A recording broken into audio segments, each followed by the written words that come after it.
Adrieannette Ciccone, and I am one of the chairs of the Racial Justice Committee of the California Lawyers Association. I am pleased and honored to serve as the moderator this evening for the Know Your Rights Town Hall. We have the opportunity to learn and hear from three really stellar bar leaders. We have Nichelle Holmes, who is a district attorney in Contra Costa County. Ms. Holmes actually also serves on the board of Charles Houston Bar Association as a president this year, and she's been on the board of Charles Houston for a long period of time. Ms. Holmes is a former president of the Bay Area Black Prosecutors Association, and she also serves as a Board of Governors member for the University of San Francisco. Next, we have the pleasure of hearing from Mr. Quizon Maloof. Mr. Maloof is a long-term public defender in the City and County of San Francisco. He's been doing it over 20 years. I won't steal his thunder and pop the bubble and tell you exactly where in the 20s he is, but he's been doing it for a long period of time. Mr. Maloof is a past president of the Charles Houston Bar Association. He's also a past president of the California Association of Black Lawyers. And Mr. Maloof has been involved in the bar associations for a long period of time. And our final speaker who is on his way is Terry Wiley. Mr. Wiley is a long-term Alameda County prosecutor. He also is a past president of the Charles Houston Bar Association. He is one of the past vice presidents for the National Bar Association, and he is actually running for president this year of the National Bar Association. So go Terry, the elections will be next week. And with that, I will let the panelists take it away. Awesome. Hey, well, thank you very much for inviting me. I'm really excited about doing this presentation. And the question that we have is, does racism still exist? It's 2020. Does it still exist? I see somebody smiling and laughing. It's like, well, of course, right? So we're going to watch an 8-minute video. And this 8-minute video, it's very fast. It's about 300 images that you're going to see. And each image is on the screen for about 2 seconds. So if you blink your eyes, you're going to miss something. It's a very powerful video. It's so powerful that when I put this video on YouTube, YouTube canceled it and said I cannot put it on it. I had to appeal to YouTube. I had to write letters to whoever's in charge of YouTube and explain that this is for educational purposes and that this shows our past racism for all kinds of people in the United States. So I don't want to blow it for you guys. I want to watch the video. After we watch the video, we can discuss. So if we can play the video now, please.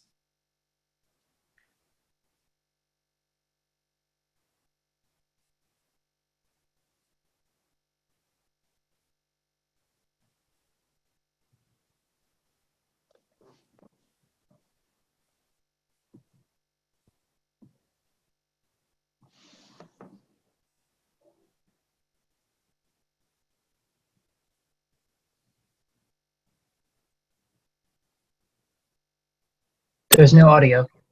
There is audio on the video. Can we play the audio, please? Yes, thank you. It's an extra checkbox bottom left when you initiate screen share initially. You'll need to unshare your screen and then reshare.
good people. And some, I assume, are good people. And some, I assume, are good people.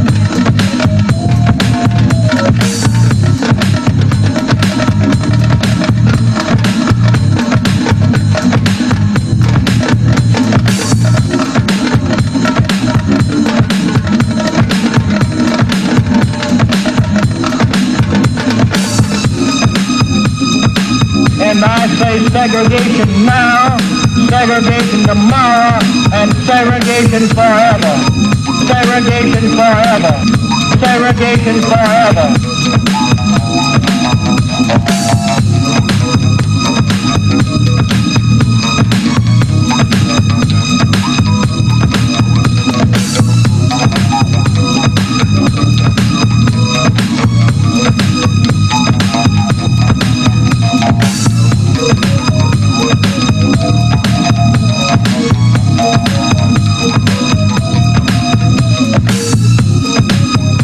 should ask yourself who taught you to hate being what God gave you. Who taught you? Who taught you?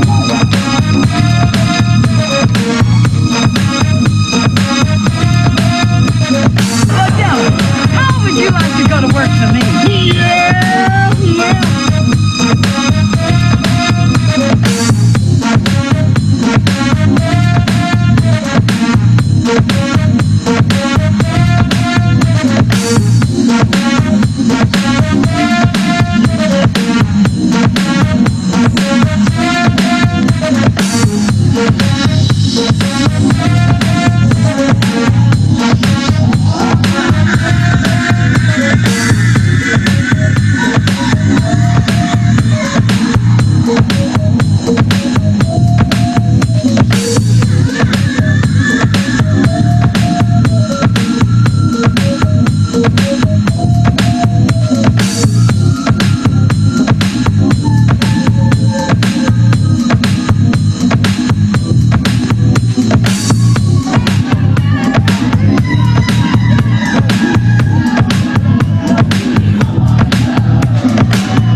Investigators, he believed he saw 4 inches of a shotgun.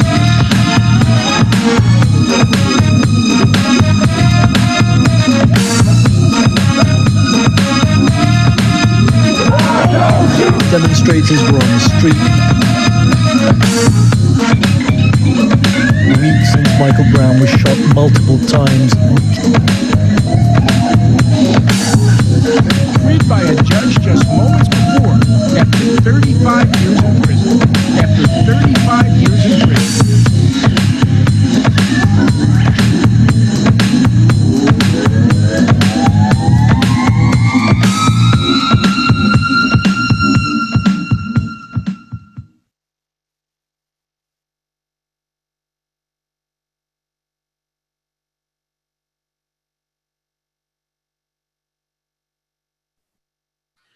Okay, the title, I saw a couple of people were asking for the link. The title of that is called Racial Facial. And if you go to YouTube and you simply type in racial facial, it will pop up. And I saw a couple of comments, powerful imagery, absolutely horrible, but real. It is absolutely horrible, but it is absolutely real. That video was made by the late Leif Dautch, who was the San Francisco public defender until the time he passed, which was last year, but he's the one that made that video. So now that we've seen the video, what can we do about it? Is racism still going on? All that, was it really just the past? Oh, I see Terry Wiley has joined us. Yes. Sorry, Yeah. I'm late, everybody. Yeah. So Welcome, Terry. Thank you. So for the next, we're going to go into a PowerPoint presentation. And in this PowerPoint presentation, we're going to discuss why do we need to know our rights. We're going to go over the statistics and what happens when you don't know your rights. We're going to talk about how important it is for people of color to serve on jury. I know we all want to get out of jury duty, and that is not the way to go. We should strive to get on jury duty. So we can start off with the next slide, please. So this slide, I mean, in the United States, and this is actually a 2016 stat, so it's a little bit old, but in the United States, there are currently, at least in 2016, 2.3 million people in prison. There are more Black men in prison today than were slaves in the 1850s.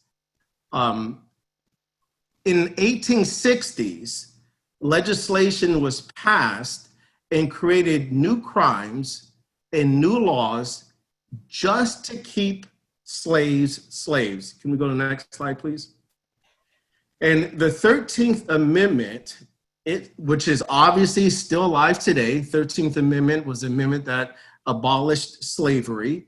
But in the 13th Amendment, it states, neither slavery nor involuntary servitude, except as punishment for crimes, shall exist.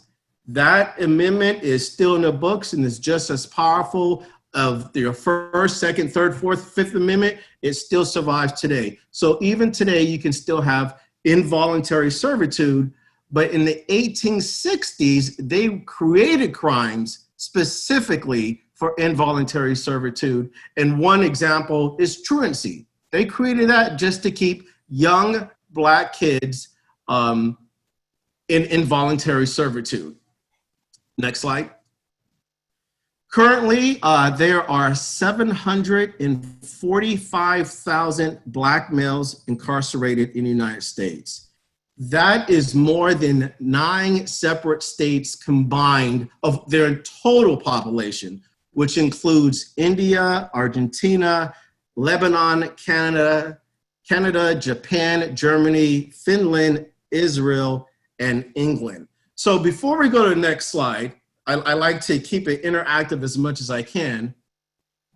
Who can write down in the chat room, what do you think is the worst state for incarceration for Black men? We'll give you guys 10 seconds to write down, just type in what state do you think is the worst state for incarceration of Black men? 10, 9, 8, 7, 6, 5, 4, 3, 2, 1. Okay, I saw California, Mississippi, Texas. Hold on, what else did I see? Louisiana, someone just slipped in there you're late, Louisiana, but you slipped it in. What else do we see? Alabama, Florida. Okay, the number one worst state, no one got it. Drum roll, please. We can go to the next slide. The number one worst state is Wisconsin. Wisconsin with 12.8% Black males incarcerated, followed by Oklahoma with 9.7.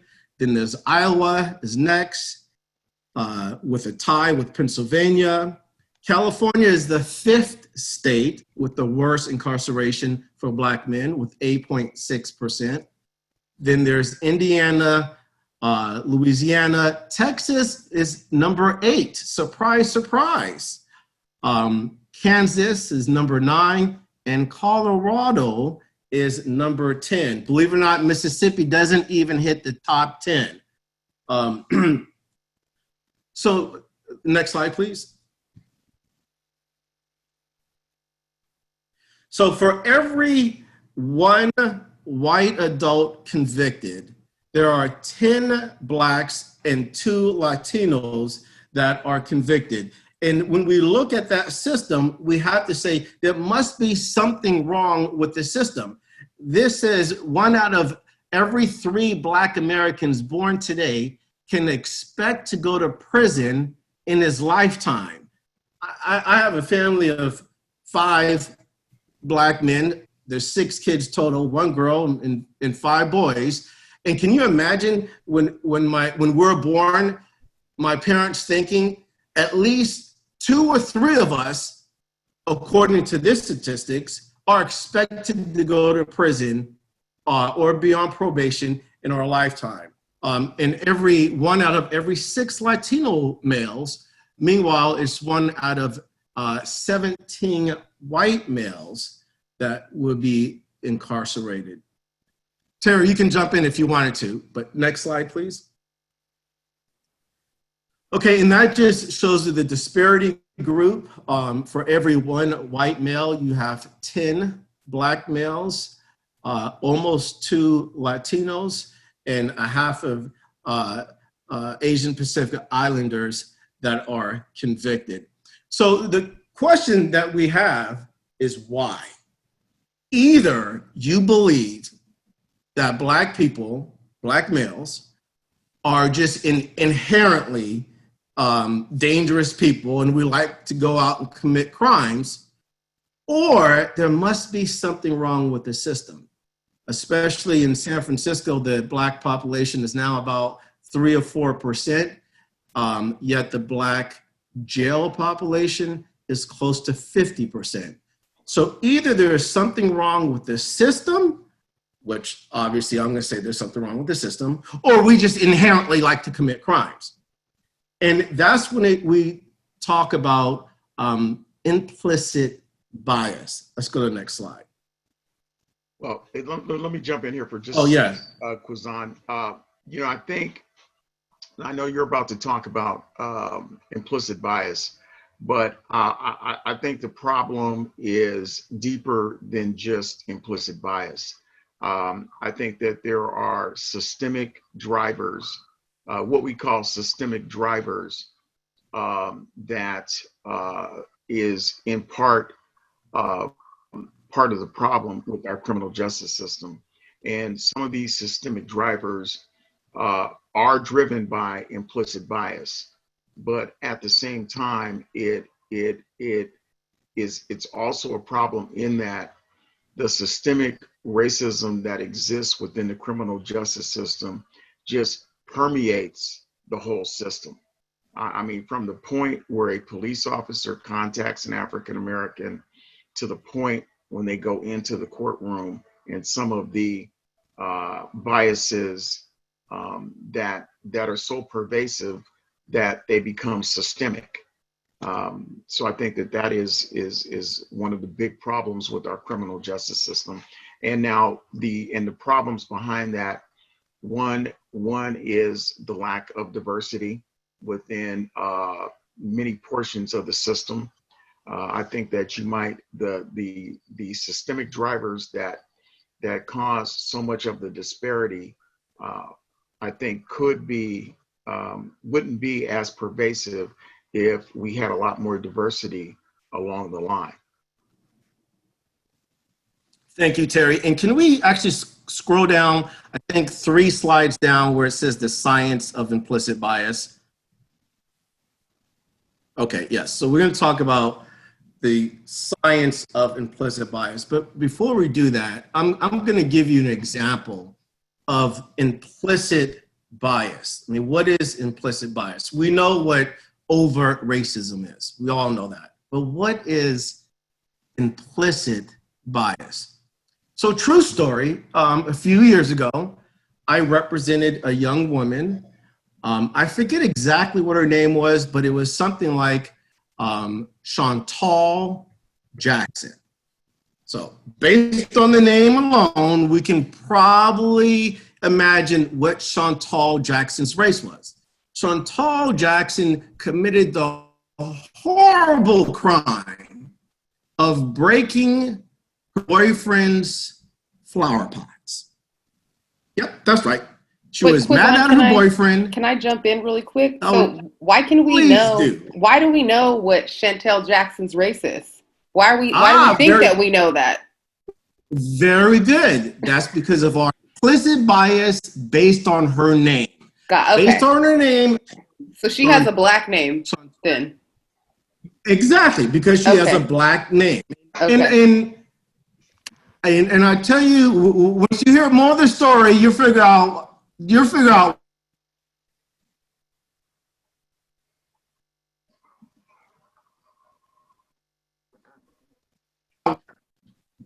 Quizan, you froze. An implicit bias that she walks up to his doorstep. Oh, I'm sorry. All right, can you hear me now? We can hear you now. Okay.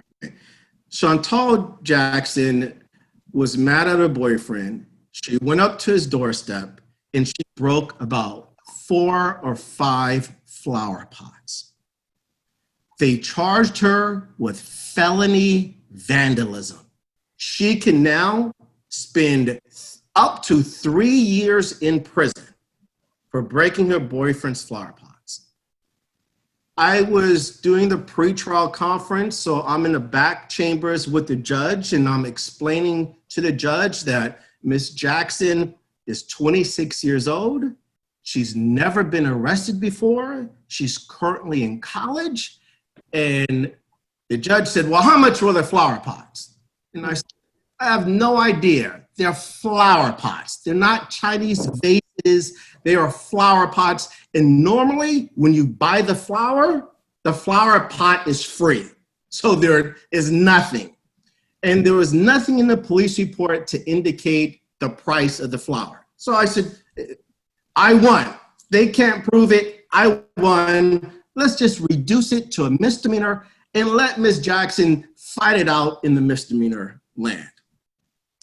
And the judge says, no, motion denied. Let's go call the case. All right, so I go out there and I call the case and I go to the podium. I call line number 45, Ms. Jackson, Chantal Jackson, come on up. And up comes a bubbling, blue-eyed, blonde hair, white woman. And the judge looks down at the calendar and looks up. Chantal Jackson? And she says, yes, that's me. And the judge immediately turns to me and says, oh, Mr. Maloof, I see what you're talking about. I'm going to reduce these charges to misdemeanors. Well, I'm trying to keep this PG-13, but I was livid. What changed between when I was arguing my heart out that this is misdemeanor behavior at best to the time he actually reduced it? Because the only thing I said was line number whatever, Chantal Jackson, come on up. I didn't argue any further, but the judge took it upon his own once he saw what she looked like. And only once he saw what she looked like did he decide this is not a felony case. This doesn't deserve state prison. Not that she would go to state prison over that anyway, but she doesn't deserve even felony probation. So I tell a lot of people, when you hear this, you're going to be offended. I work 10 times harder for my Black and brown clients than I do my white clients to get the same results. Unbelievable. And you're like, really? Really? Yes. And Ms. Jackson is a perfect example. Can I chime in, Quizon? Oh, of course, yeah. So I have another example too, and I guess it's not implicit bias, but it's along that lines, where I had a young man, probably about 20, who was in court on a suspended license that they had charged as a misdemeanor. The judge offered him 90 days in county jail, which I was very uncomfortable with, and I refused to take the plea. Up comes the white woman who's probably 20, blonde, her second DUI with a high BAC, and she gets to get OR'd and walk free that day. Like, those are things that OR in the show? On recognizance. So no bail, no nothing. She just gets to walk away free, where the other guy, no DUI, just a suspended license. And I don't want to say just as in to minimize anything, but in comparison, a second time DUI is way more serious than if I'm driving without my license. And the only difference was he was a Black man. I mean, the only difference that I could see, he didn't have a criminal record that would justify that. Like, a suspended license could technically be written as an infraction. It doesn't even have to be a misdemeanor. I mean, it could, but it doesn't necessarily have to. So I see those types of disparities all the time in the criminal justice system. And thank you very much, Michelle, for that. I think we all experience it, but as Black lawyers, it hits us harder. I think if I were a white lawyer and the same Chantal Jackson episode came up, I just might think, oh, the judge changed his mind. Okay, la-di-da-di, and move on. But as a Black lawyer, I thought, well, hold on, wait a minute. Wait, time out. I just argued my ass off in there, and he refused. But the minute he sees what she looks like, without me saying a word, he reduces it to a misdemeanor. And we know the San Francisco Public Defender's Office, they took that little misdemeanor, and we know it was dumped. She never went to trial. She never pled to anything.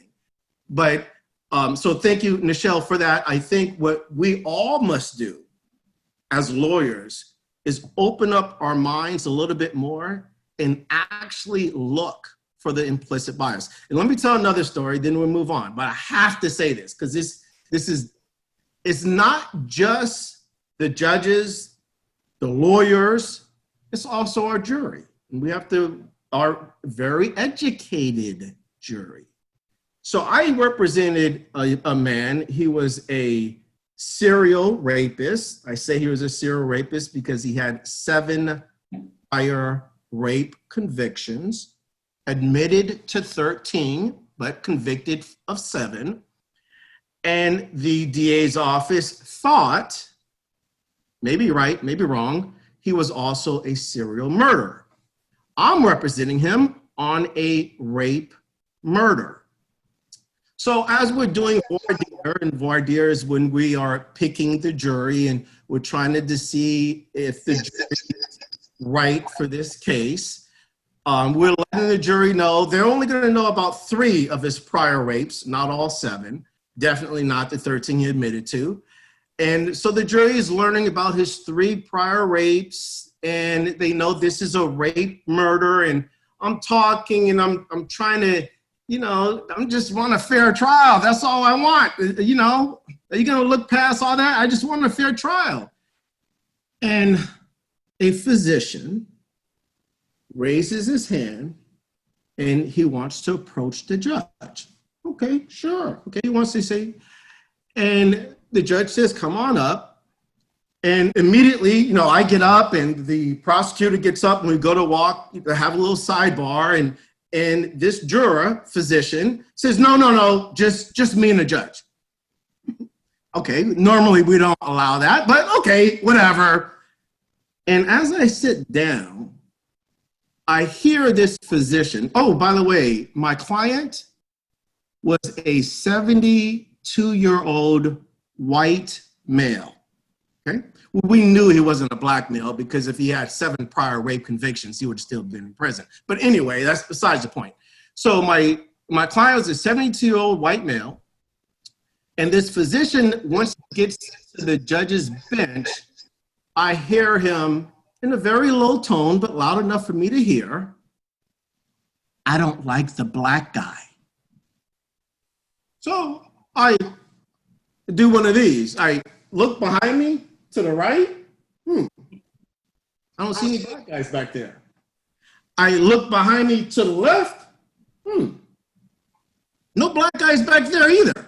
The only black guy in the courtroom is the defense attorney representing a serial rapist that's charged with murder. And this guy is focused on not liking the black guy. I mean, what the? And so that is more than just implicit bias. By the way, ever since I learned of that, I refuse to send my kids to the doctor. I just refuse. They got to be on their deathbed before I send them to the doctor. But let's go to the next slide. Wait, Quazan, I was gonna say I kind of don't like you sometimes too, but that was a joke. Anyway, you know, Quazan, can I just tell one story? Of course.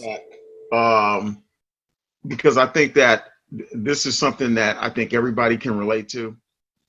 You know, we've all been pulled over for either running a stop sign, speeding, or going too fast, or whatever. Everybody's been pulled over by the police. So one Saturday morning, I go to the barber shop and get a haircut, and I'm wearing an Adidas warm-up suit, and I'm driving a Mercedes, and I'm wearing a nice warm-up suit. I got the nice haircut, and I look up, and I'm being pulled over. So I've been a district attorney for almost 30 years. The officer walks up to my car, and he says, "Yes, sir, can I get your driver's license and proof of insurance?" "No problem, officer." I'm getting my license, I'm getting my insurance card out of the glove compartment, and he says, "By the way, are you on probation or parole?" And when you've spent your life in your professional career in law enforcement, I know I don't look like a criminal. It was just very insulting to have him ask me that question. And he asked me that question for no other reason than I'm an African American. And, I was so tempted to say, "No, I'm not on probation or parole. Are you?" But I didn't want to get a ticket. So I just maintained my cool. I let him inform me what he pulled me over for. And once he made a determination that, okay, he just said, "Next time, slow down." I wasn't speeding. But I then said, "So officer, I like your badge number, and I want to get your name." And I wrote his name and his badge number down. And I immediately went to the police department, and I asked for the chief. And I wound up getting one of the deputy chiefs to inform them of what had just happened. So as a result, they called him in off of the street, and we had a discussion right there. Now, I know that most people don't do that, but my point was that, I found it so offensive that he asked me that question simply because I was an African American.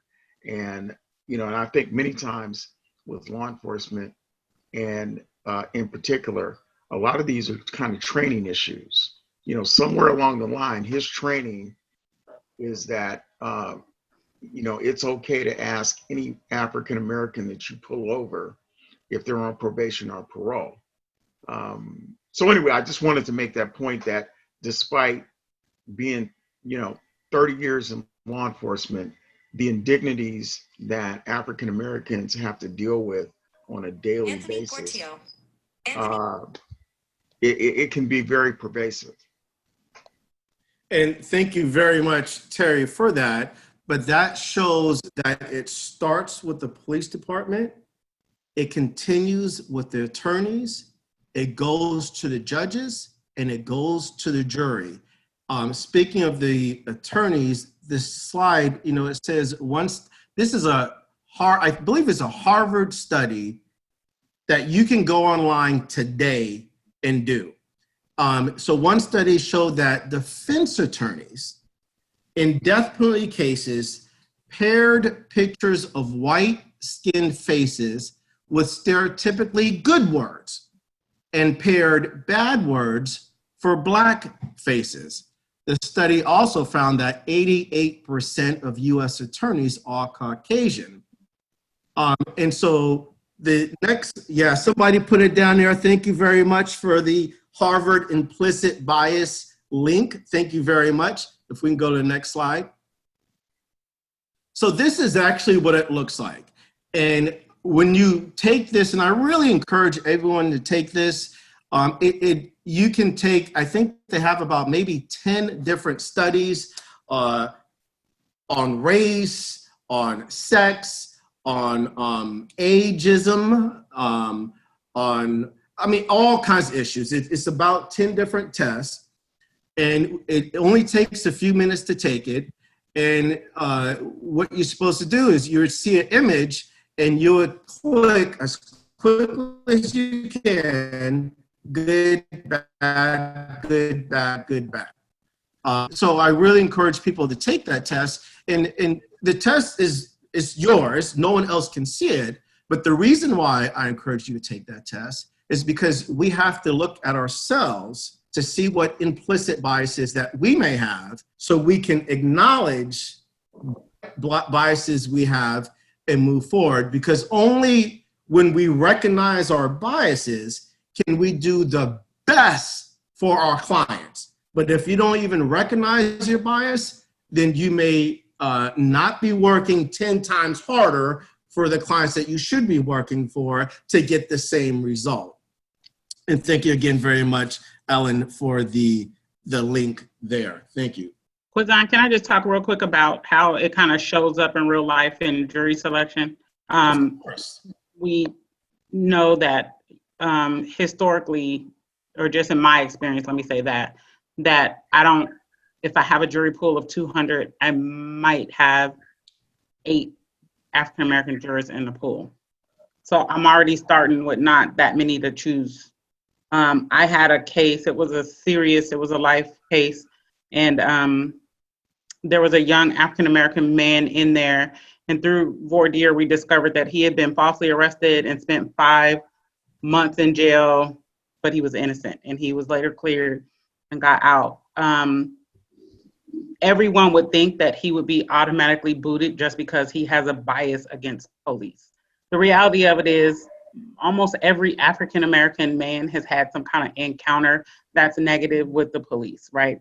So as a prosecutor, I was able to see past that, right? And I wanted him to be on my jury. The case didn't really have anything to do with the police. I kept him. He was my best juror. He was the foreperson of the jury, was able to bring home all the counts. And after I was able to talk to him, and he was super surprised that I had picked him. But I told him I picked him because I knew that he would be able to relate to the issues in the case. He has the life experience that I need, and he would be able to understand and teach the other jurors, right? But I got flack for that. So my white counterparts at work would never have kept him. They would have booted him automatically as a bad juror because you just believe that that is going to lead to some bias toward law enforcement. So that is like one of the stories I tell when I say it's important to have diversity on all sides, even though Quizon disagrees with me. I think that, people of color in the DA's office, right? Because those are the decisions that we make and that we can affect and change. And that's just a real life example for me. And thank you very much for that. Can we go to the next slide? So this slide just shows that there was an all-white jury that used 21 minutes to convict a man. And so the question is, you know, Nichelle just gave us an example where she had a black male who was her best juror and convicted a man. Would having one or two black people on the jury make a difference? That's the question. Does it really make a difference? Let's go to the next slide. So is justice colorblind? So this slide, if we can read it, is kind of small, but it says in cases with no black jurors, let me see, in case of no black people in the jury pool, typically consisting of around 27 people, blacks were convicted 81% of the time. And whites were convicted 66% of the time. So when there's no black jurors, black people were convicted 81% of the time. That sounds like San Mateo. If no bias is against San Mateo, but 81% of the time. Good Lord. But when we just throw a couple of African Americans on the jury, whether you're prosecution or defense, whatever, just throw a couple ones, you see how things change. It went from 81% to just by adding at least one black person, the black conviction rate dropped to 71%, and the white conviction rate was 73%. That is almost identical.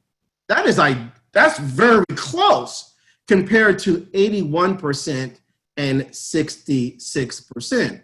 We all know stories. We can tell stories till we're blue in the face. We know about Emmett Till, where they had 2 or 3 jury trials for Emmett Till. Emmett Till was a young black man, young black boy who was down south, and he whistled at a white woman, and they killed him and threw him in a river. And they had a couple of jury trials, and they never convicted the white people that were accused of killing Emmett Till. Obviously, if there was just one black person on there, things may have been different. But this just shows you that, is justice colorblind? Justice is absolutely not colorblind. Does that also mean kick off all the black people if you're a prosecutor? No, because as you see, they still convicted other African Americans 71% of the time and convicted whites 73% of the time.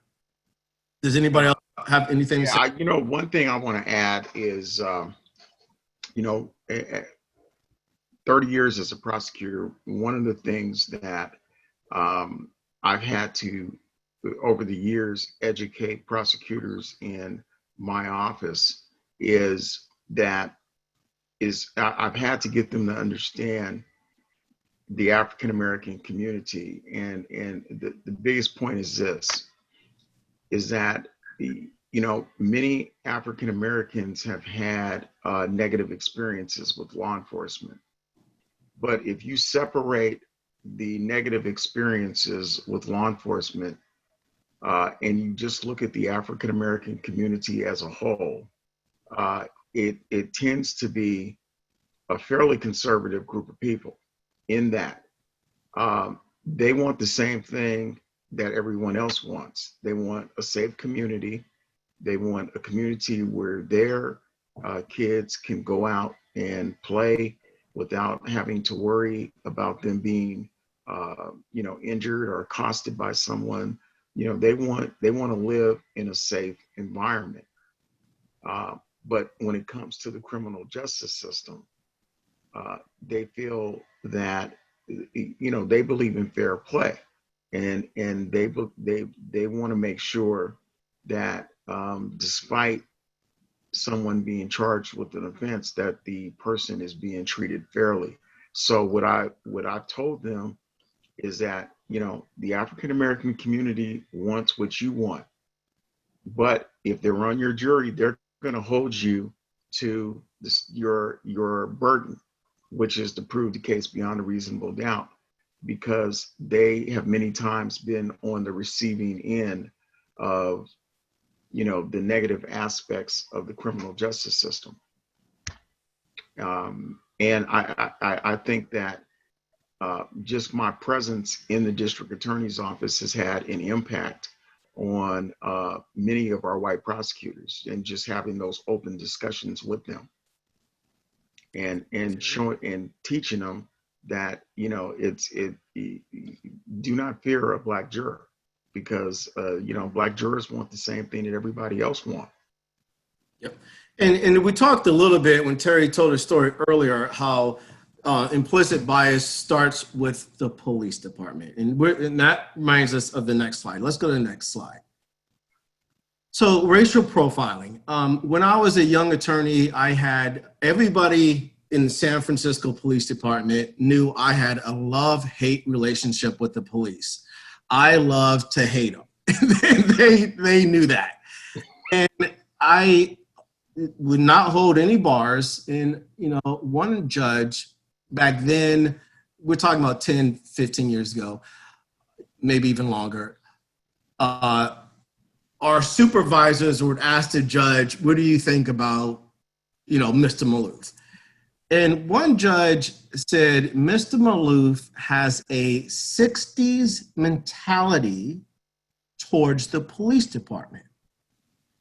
So my response was, thank you very much.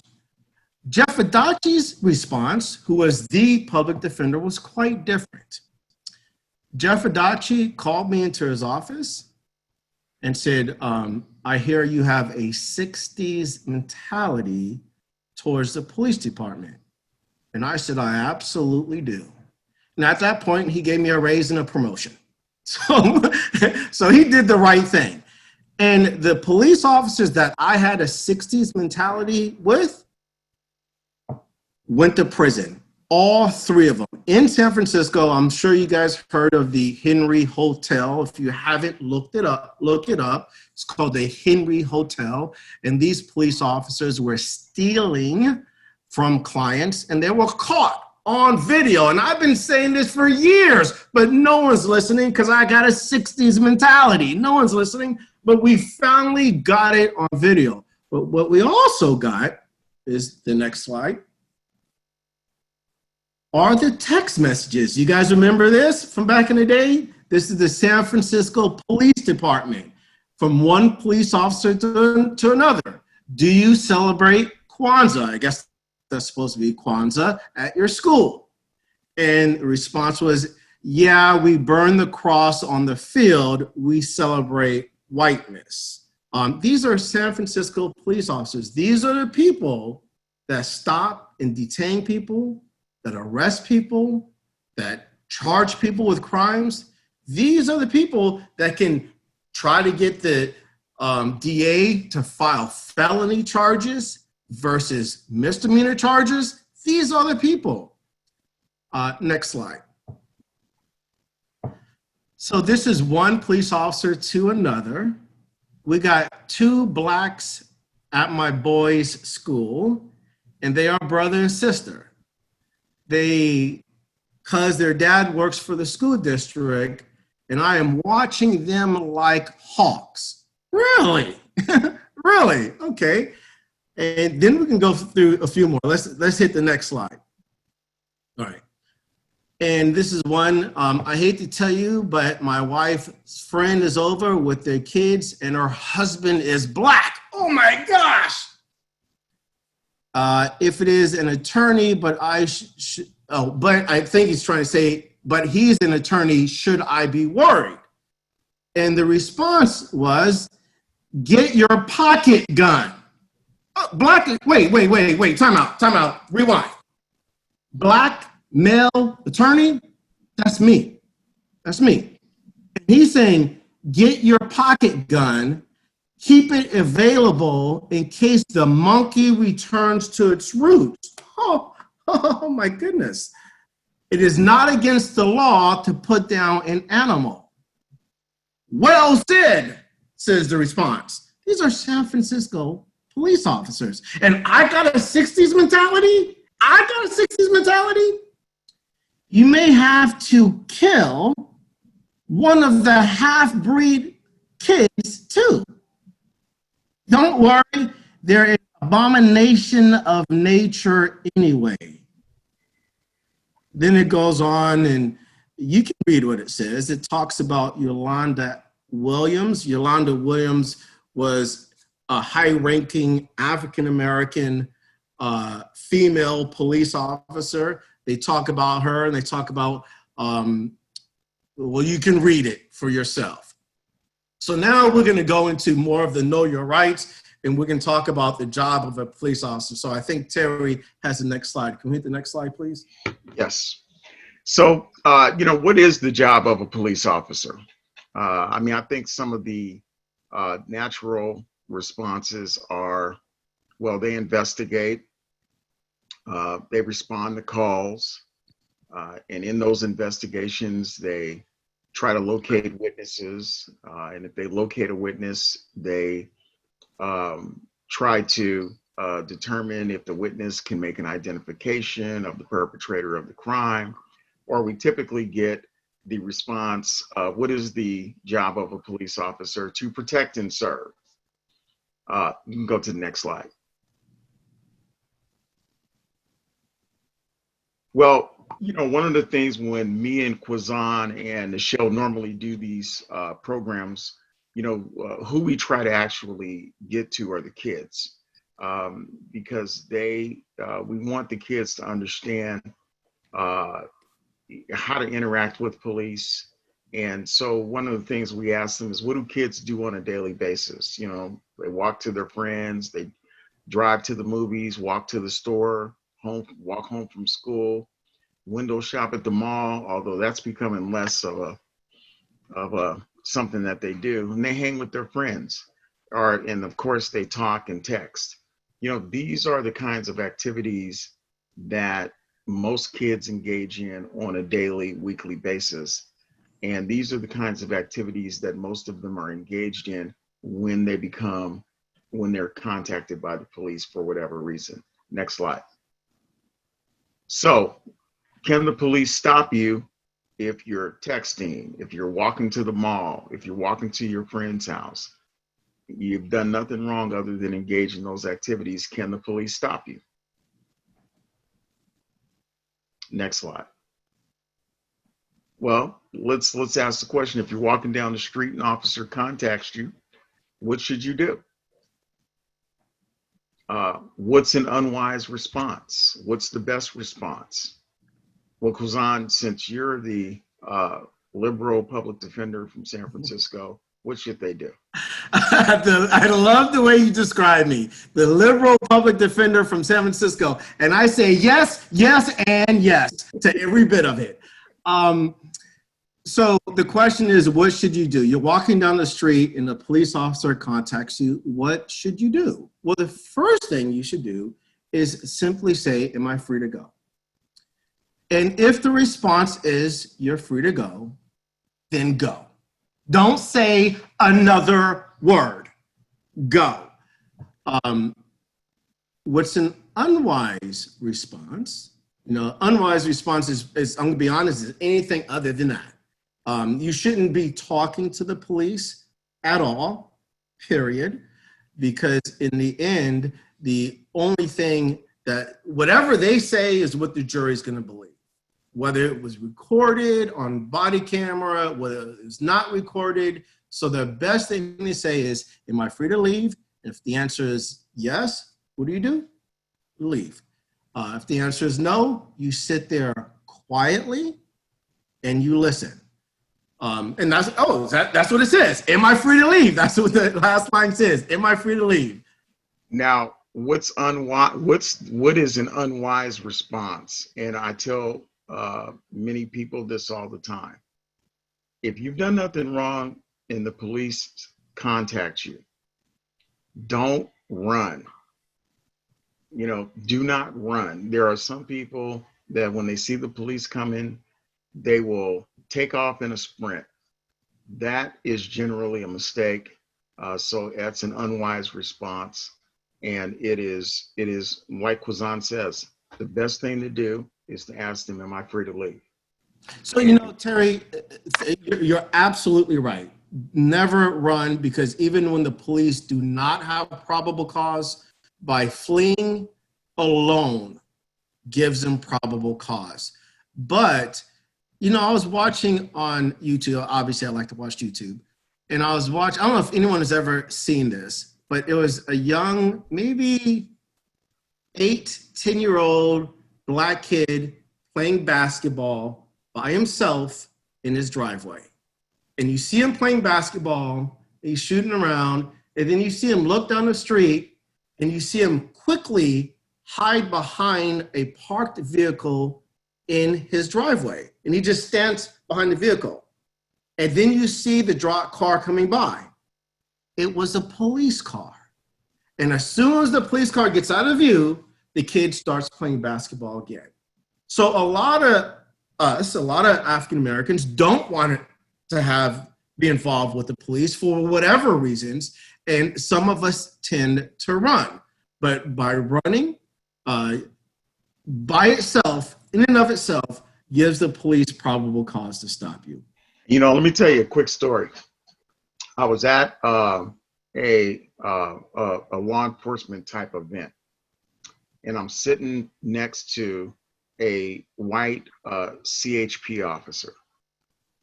And he says to me, he says, Terry, is it really, I mean, in the black community, I mean, is there really, you know, a lot of the things that we hear, does the black community really feel that way?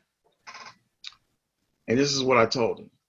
I said, look, let me tell you how black people feel about the police. When I see the police in my neighborhood, because I live in a very diverse, you know, I live in a very middle class neighborhood, very diverse. And so when I see the police, it's, you know, I mean, they wave at me, I wave at them, and, you know, it's just, and that's the relationship that they have with my community.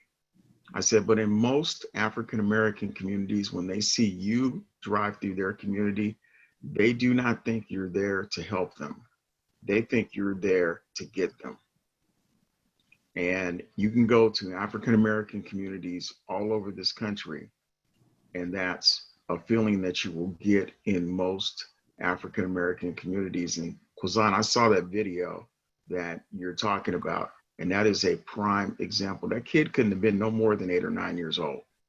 Mm-hmm. But you can tell that even at 8 or 9 years old, and what was interesting about that video is his dad had posted the video in front of the house just for security. So, I mean, he didn't have the video set up to watch his kid.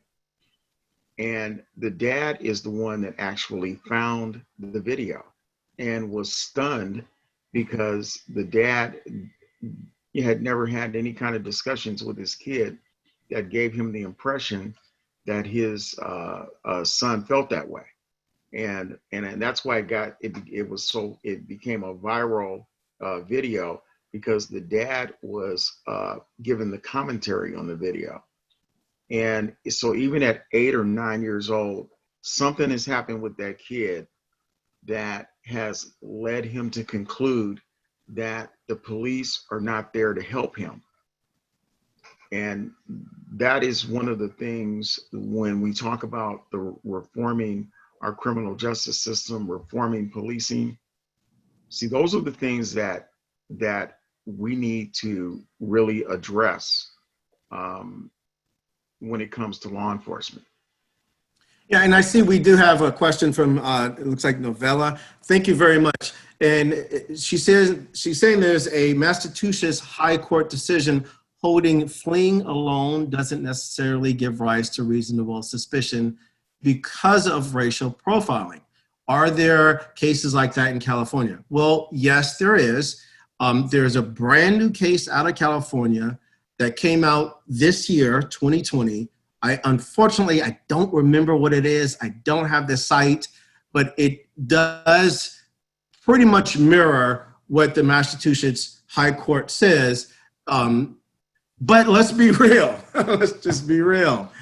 You know, when you're in court and you got the judge and he's fleeing, you can say what you want and you can have these cases, but your client's going to be held over for trial and you're going to have to do a 995 and other things to get the case dismissed. Well, and not only that, Quazan, you're going to have the officer who knows the case law as well, who's just going to add something like, oh, I saw him toss something from his waistband. Like, they're just going to add something that we can't verify on the body cam, or something like officers know what to say. They know the keywords. The similar in officer-involved shootings, I was in fear for my safety. Like, they know the keywords to say. I don't know how often, like when I used to, when I first became a DA, would be able to do a prelim on the police report, so I wouldn't necessarily watch the body cam. Sometimes you're really slammed. Today, I would never do a prelim without watching the body cam to make sure the reports and the body cams match, because you would be surprised how often they don't. Literally, they don't. I've had an officer say that the guy admitted to throwing boiling hot water on the victim. He never said that.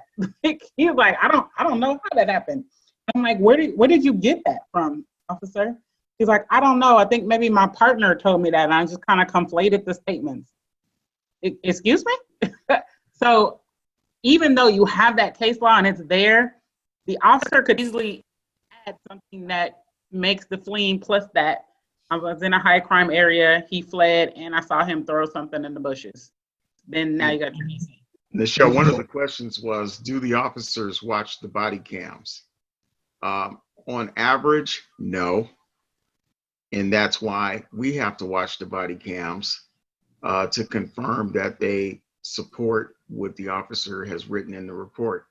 And it's like Nichelle said, I cannot tell you how many times some officer writes in the report something happened one way, then you look at the body cam and you're going, what the heck is this guy talking about?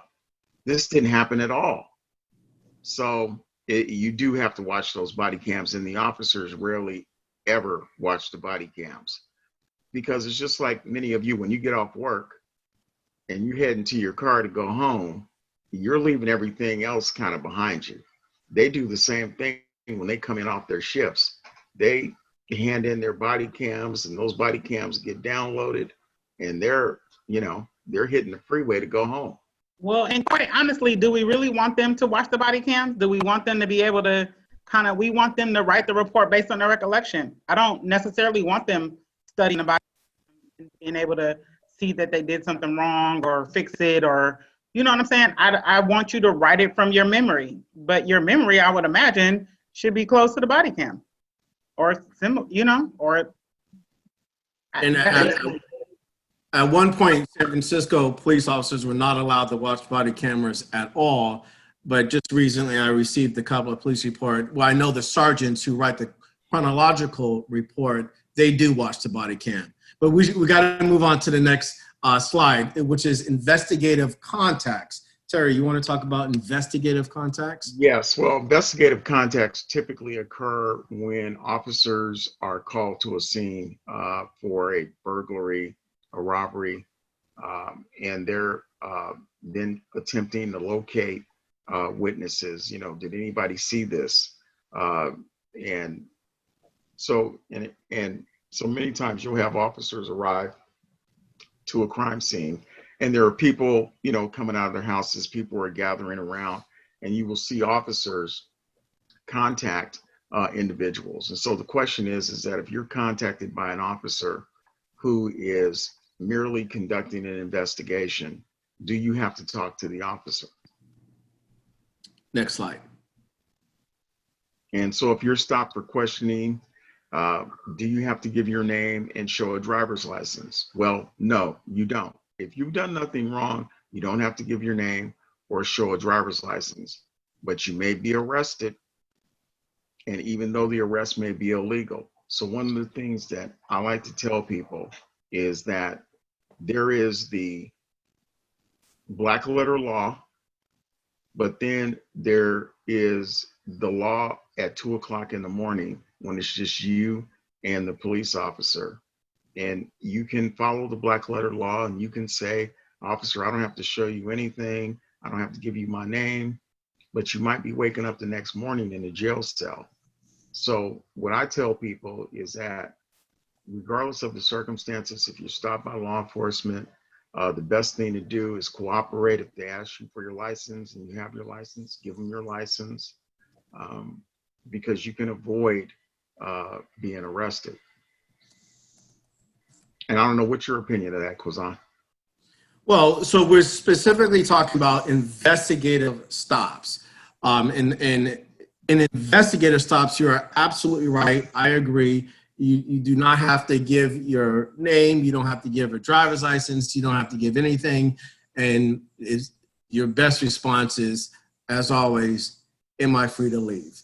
And if you are, then just keep walking.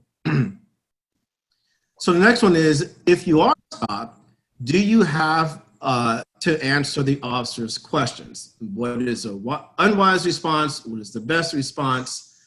So obviously, you know, I've already said it, the best response if you're willing to answer questions, your best response is to ask, are you free to leave? Otherwise, you know, you can just go ahead and talk whatever and say whatever you want to say. But you never have to answer the officer's questions, ever, whether you're a witness, whether you're a defendant, whether you're a suspect, you never have to answer their questions. So somebody had a question, Quizan. Oh, I didn't see it. Should you cooperate with the police to assist your community? And, you know, I'll answer that. I think that, you know, naturally, yes. I mean, you know, if you see somebody committing crimes in your community, you know, you would hope that folks don't want to see crimes being committed in their community, and that they would assist the officers with, you know, finding the perpetrator of the crime and arresting the person. But here's the reality. When you go to the lower income neighborhoods, there is a lot of pressure not to cooperate with the police. And if you choose to cooperate with the police, the threat of retaliation by the perpetrator of the crime can be very, very real. And you know, and then you also run the risk of being known in the community as a snitch, which makes it very, very difficult. So it's a very difficult circumstance that many people in the lower income communities find themselves in. And so I just do want to say something about that. Let's remember what this presentation is all about. It's know your rights. You are absolutely willing to do whatever you want to do. You can talk to the police. You can do whatever you want to do. Our job is to let you know what you cannot do or what you can do, just knowing your rights. So you don't have to talk to the police. Should you talk to the police? That's totally up to you. If you feel comfortable talking to the police, then do it. If you're a suspect, I advise you to keep your mouth shut and not talk. If you're just somebody on the street and the police want to come talk to you, normally, as Terry was saying, in the African American communities, it's really more of a harassment than anything else. But anyway, we only got about 10 or 15 more minutes because I got, you know, we can talk forever on this. So let's go to the next slide. I'll let you handle this one, Quizan. Okay, so legal remedies. Okay, so what happens when you, the police question you, and do you have a Fifth Amendment right against self-incrimination?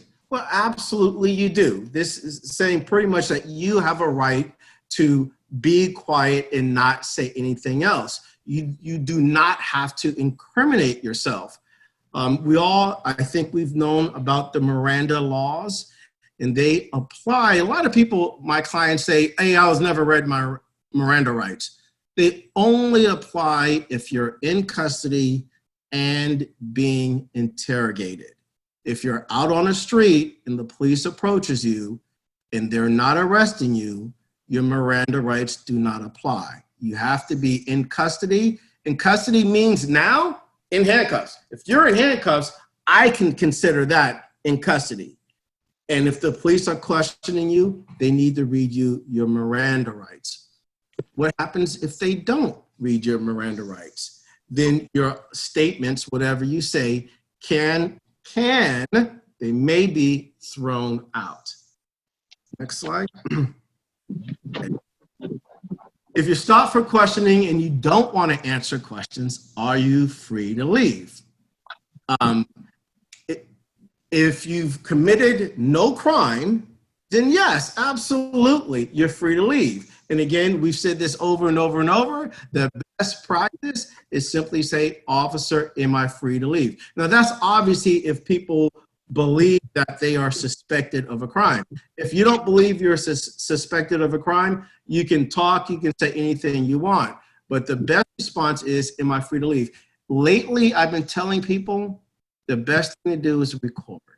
Record, record, record. Everybody nowadays has an iPhone or Android, whatever you call it, smartphone. Kwazan, can I ask a question about recording? Are you allowed to, if you, are being stopped by the police, or you see someone being stopped by the police, at that point, whenever you feel inside that you need to record, do you just put out your camera and start recording? Do you just say, hey, officer, FYI, I'm recording this? You can't tell them. Turn it on and put it on my seat. You don't have to tell them you're recording. I mean, they're in public, so you can record. It's probably good to tell them you're recording, and I tell you why. Because I can't tell you how many cases we've all seen where the officer is, oh, I'm being recorded.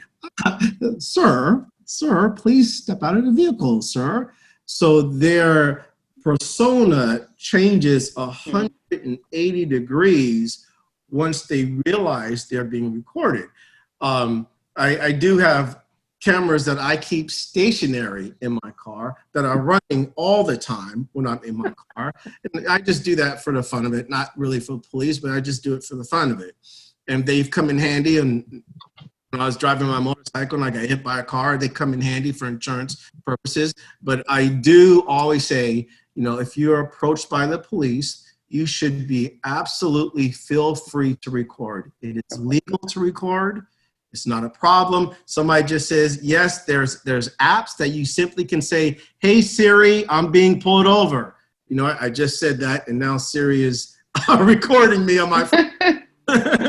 And there's another question from the chat. Jess asked, if the officer will not identify your crime or say whether you are or not free to leave, is there an ideal way to proceed? Then leave.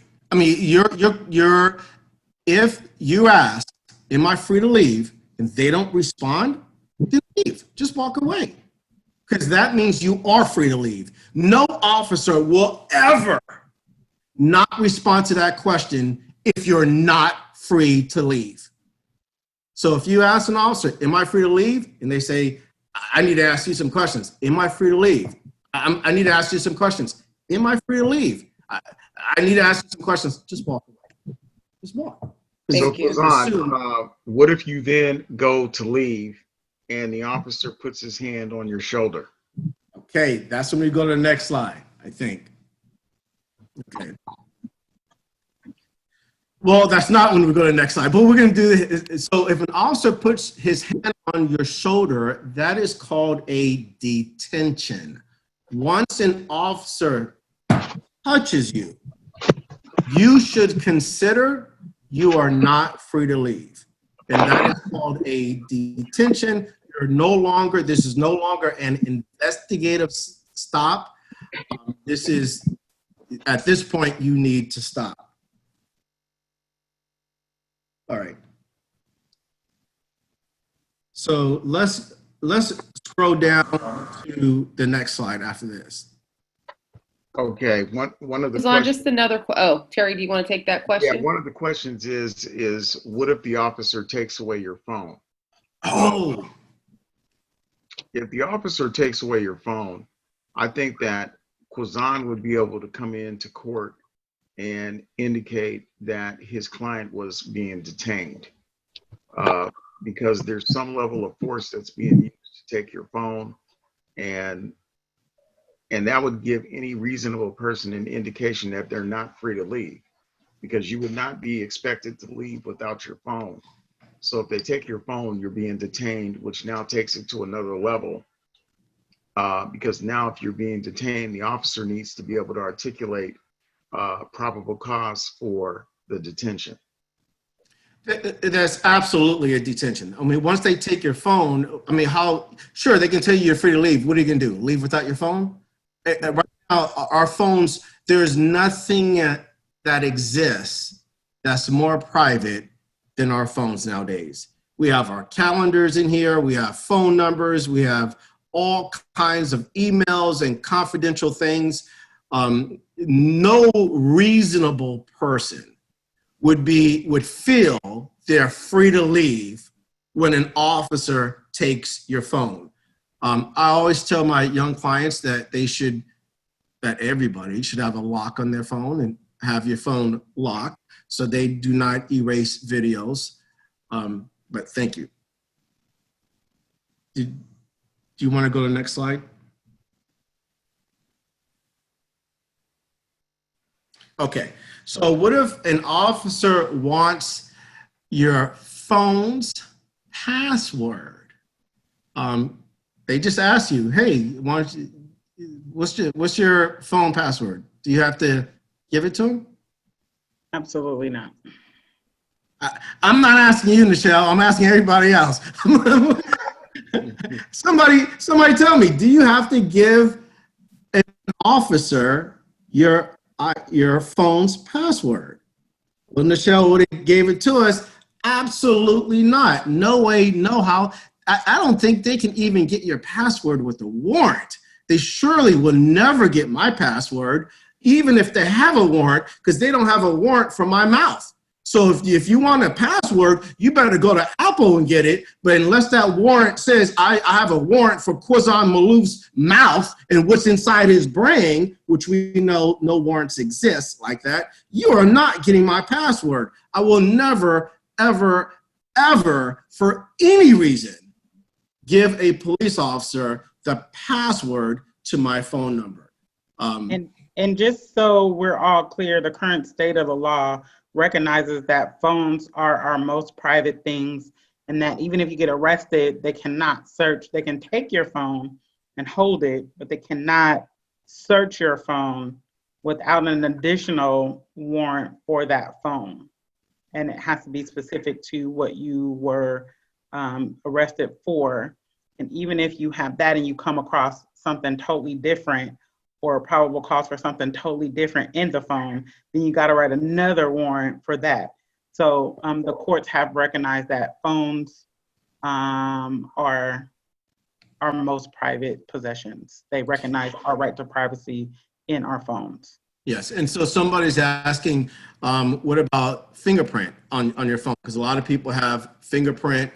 You know, they can't, I mean, if you're handcuffed and they slip behind you and do your fingerprint and unlock your phone, I mean, there's not much you can do. Just tell your lawyer that they're gonna, you know, they're not gonna be truthful and say they did that.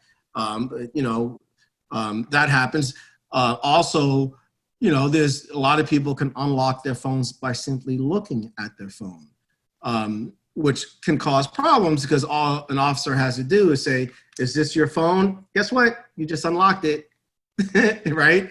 And so, but even still, if they go through your phone, right? If they go through your phone, that evidence is going to be suppressed unless they had a warrant. So you can't come to court with phone evidence without a corresponding search warrant. That is correct. You cannot go on their phone without a warrant.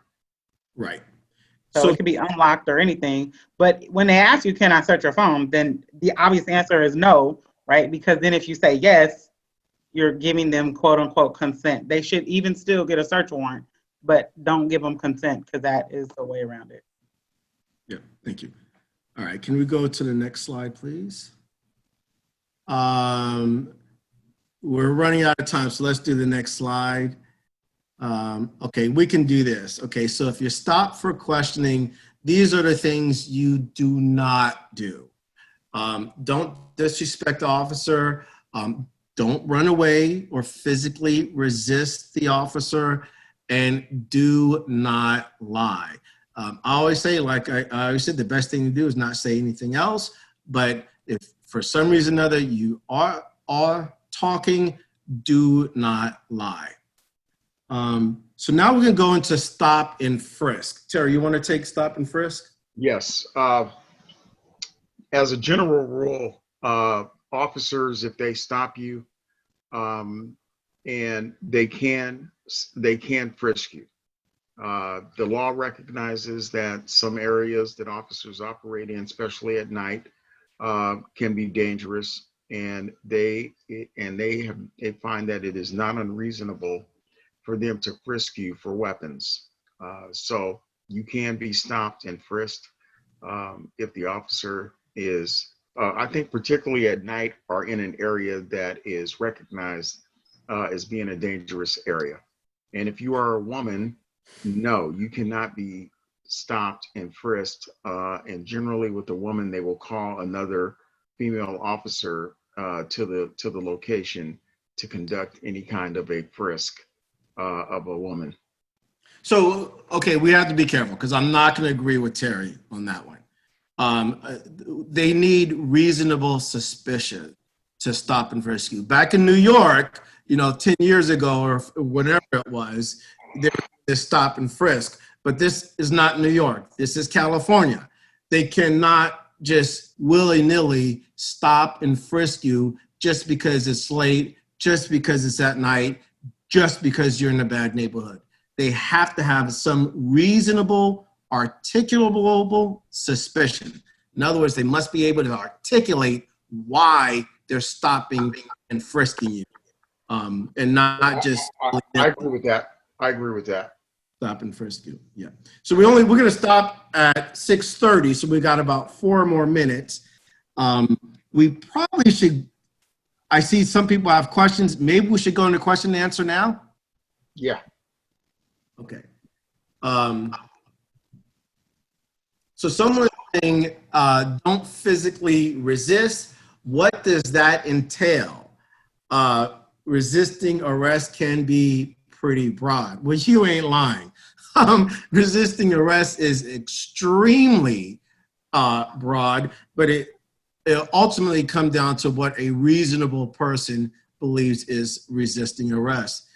Police are now trained. If you watch any video of a police officer arresting somebody, the first thing they yell to the top of their voice is, "Stop resisting, stop resisting, stop resisting." And they're trained on that. The reason why they're trained on that is because we had, over 60 people here in this Zoom. And if 60 people heard "stop resisting," what's going on in your mind?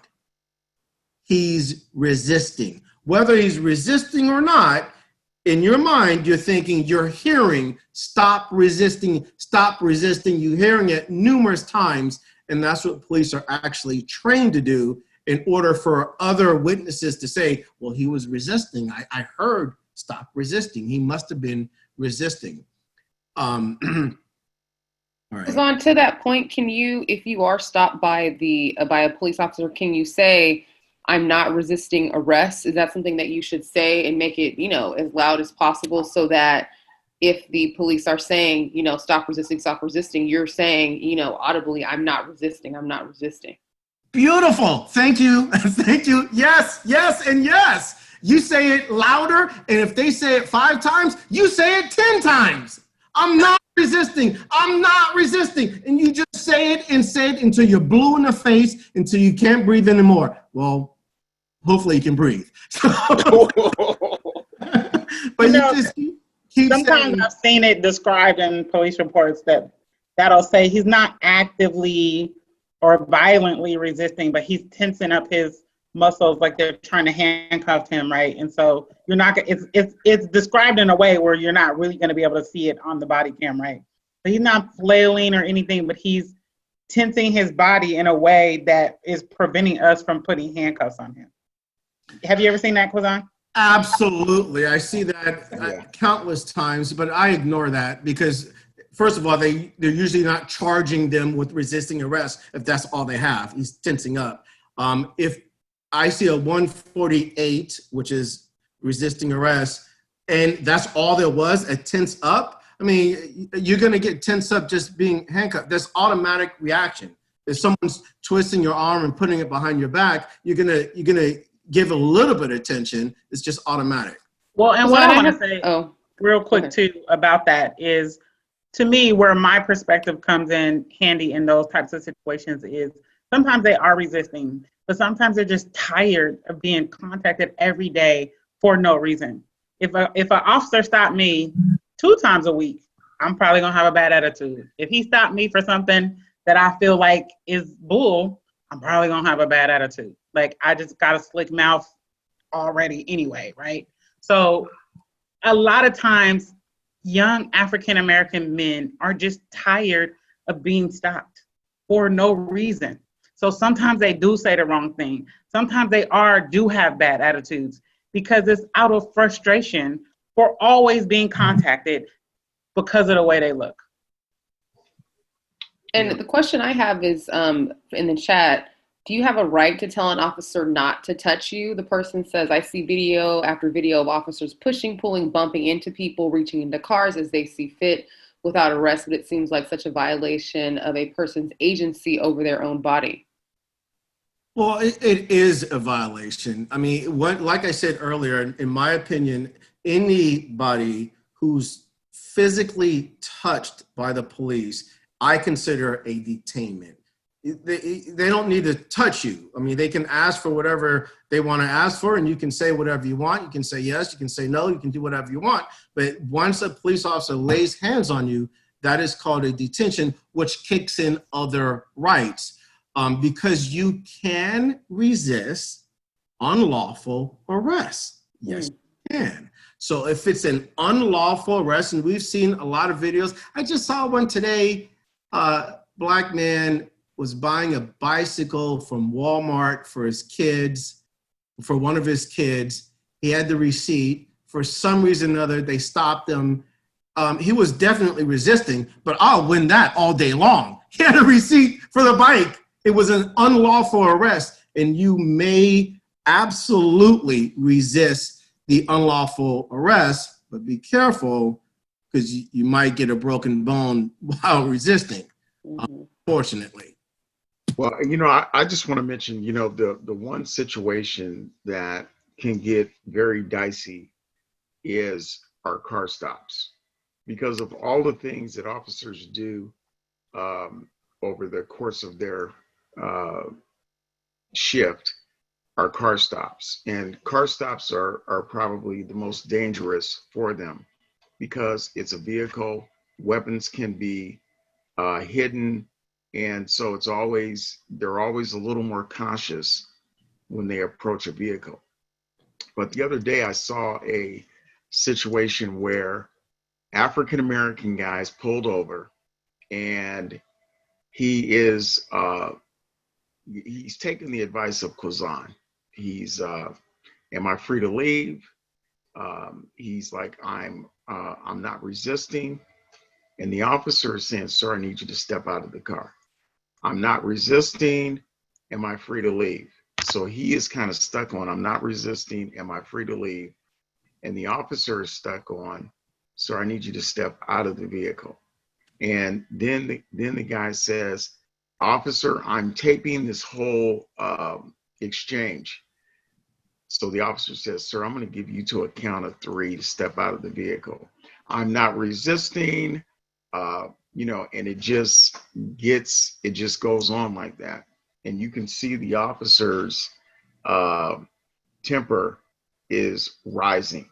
And you can see that this situation is about to blow up. And that's in fact what happens. He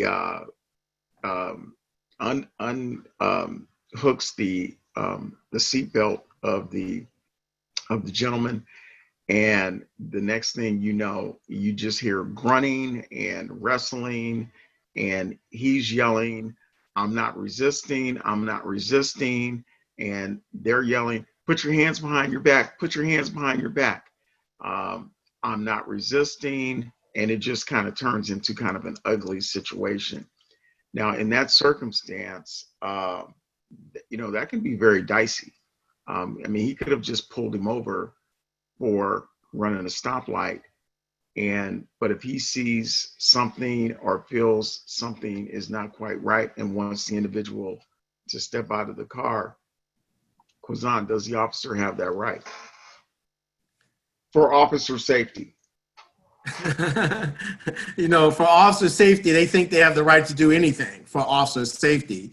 But I really want to answer Dwight's question, which is a very good question. And it's exactly why I say you don't talk. He's asking, is it assaulting an officer to leaf blower tear gas back at the riot police? So in other words, the riot police shoot tear gas at you and you take your leaf blower and you blow it back at them. Well, if you say I'm blowing it back at them, it could be considered assaulting them. That's why you don't talk.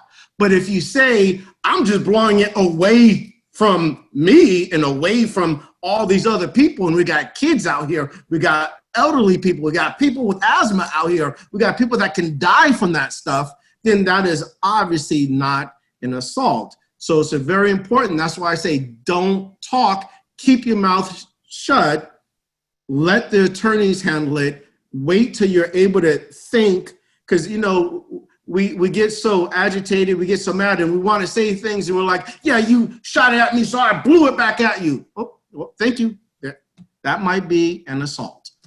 Well, and resisting is disobeying a lawful order, right? So that doesn't always mean there's a physical altercation.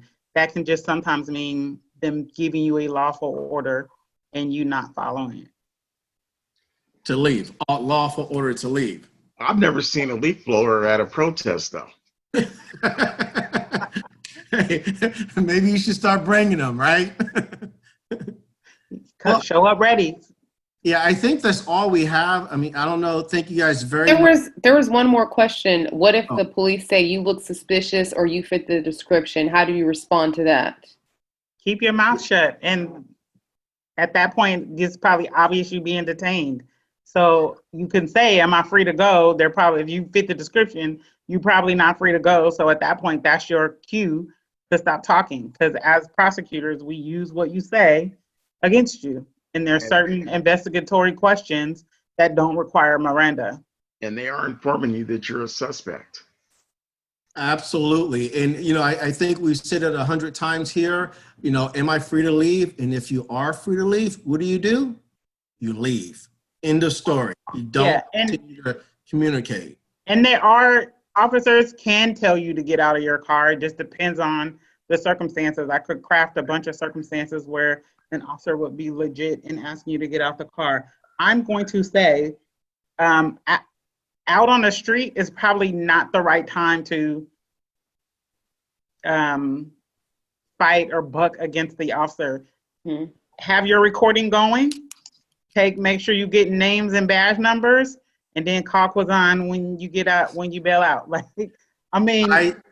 I totally agree. It's, I always say, know your rights, but don't give up your rights. Mm-hmm. Quiet and let me handle it. Let the courts handle it. Because if you try to badmouth them, then all of a sudden you look bad and you're on video, and it just makes things worse.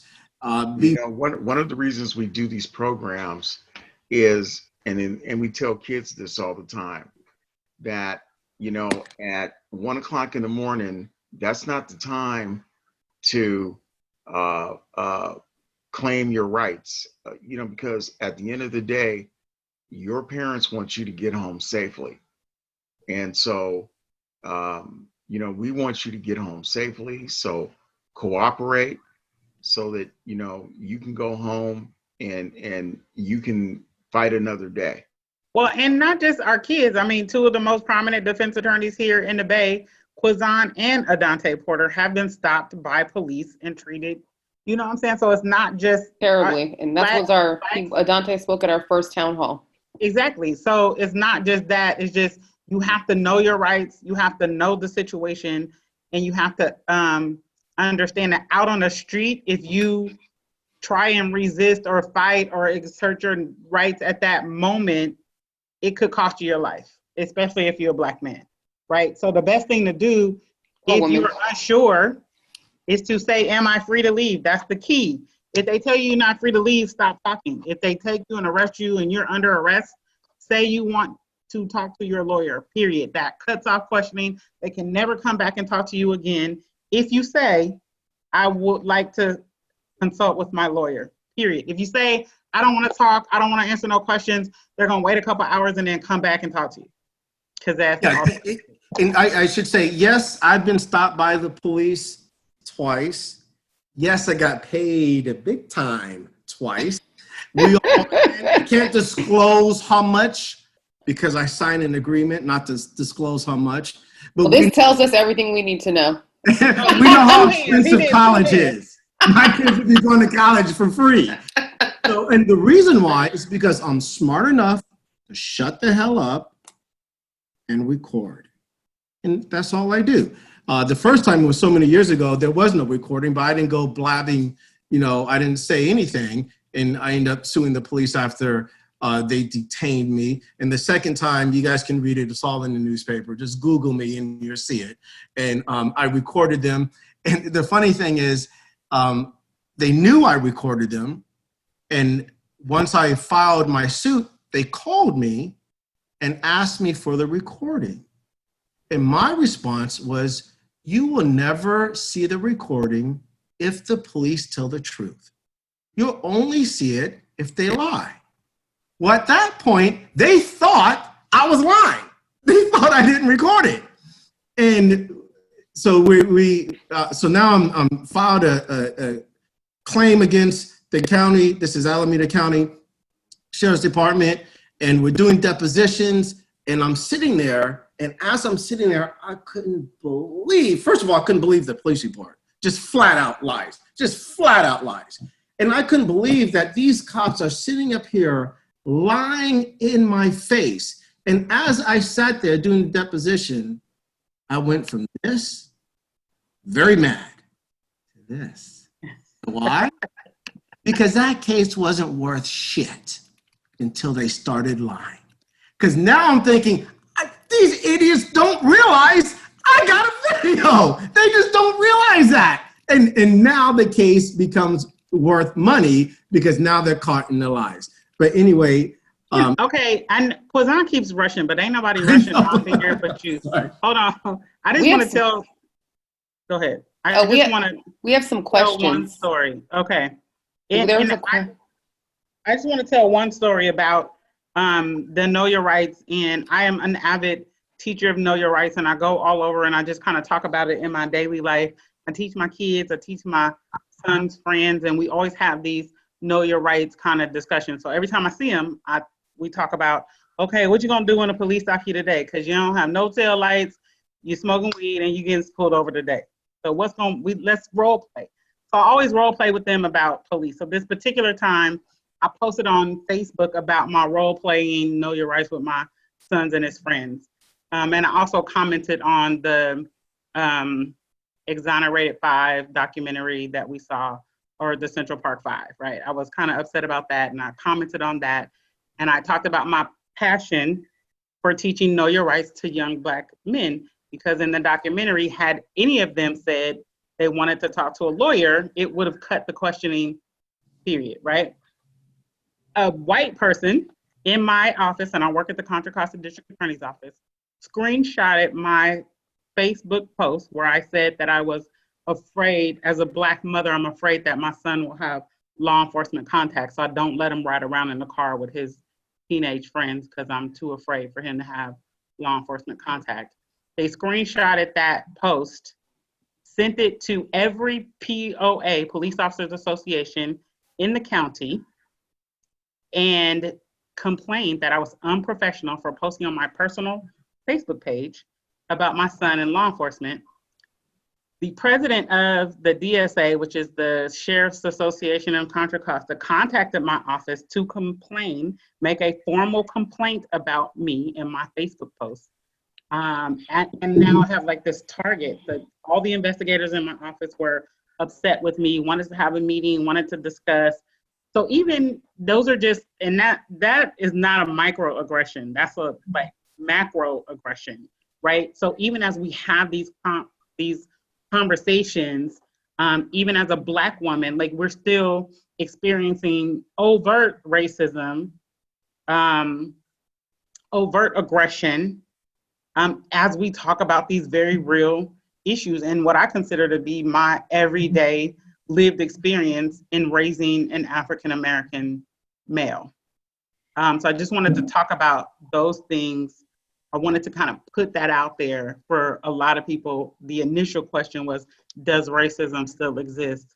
Absolutely, in Contra Costa District Attorney's Office every day in 2020.